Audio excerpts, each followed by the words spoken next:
केरळ, तामिळनाडू, आसाम आणि पश्चिम बंगालमधील निवडणुकांचे निकाल रद्द करण्यासाठी पराभूत पक्षांनी याचिका दाखल कराव्यात. प्रकाश आंबेडकर. केरळ, तामिळनाडू, आसाम आणि पश्चिम बंगालमधील निवडणूक रद्द करण्यासंदर्भात सर्वोच्च न्यायालयात नव्याने याचिका दाखल करण्याची मागणी वंचित बहुजन आघाडीचे राष्ट्रीय अध्यक्ष ॲडव्होकेट प्रकाश आंबेडकर यांनी केली आहे.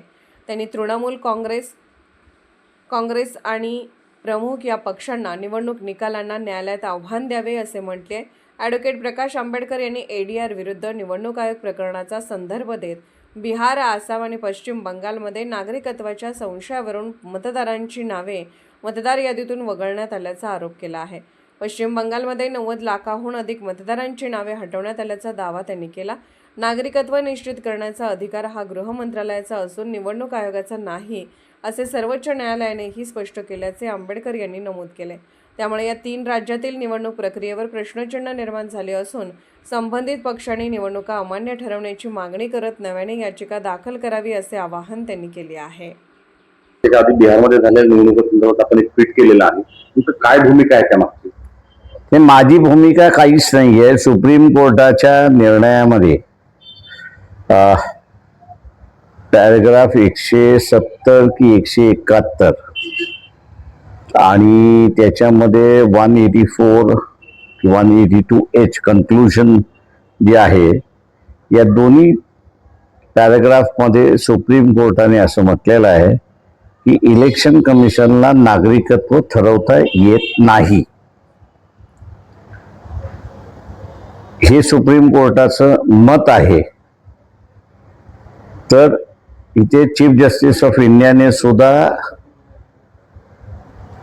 इंग्रजीमध्ये ज्याला म्हणतात कॉल स्पीड अ स्पीड, म्हणजे तलवार असेल तर त्याला तलवार म्हणा, बंदूक असेल तर म्हणा त्याला बंदूक म्हणा, अशा पद्धतीचं असणारं वागणूक त्या ठिकाणी दिसलेली नाही.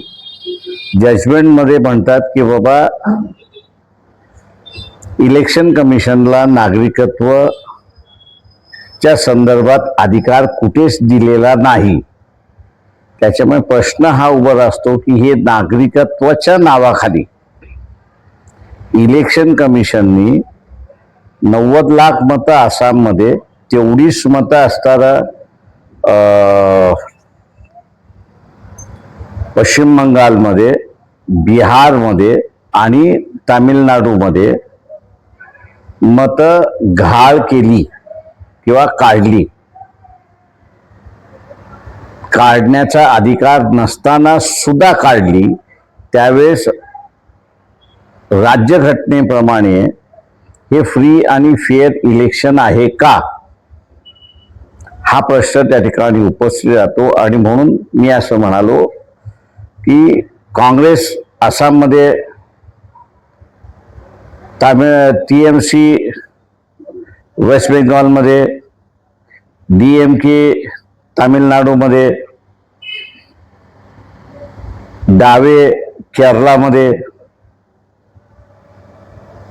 यांनी आतापर्यंत सुप्रीम कोर्टामध्ये याचिका दाखल केली नाही.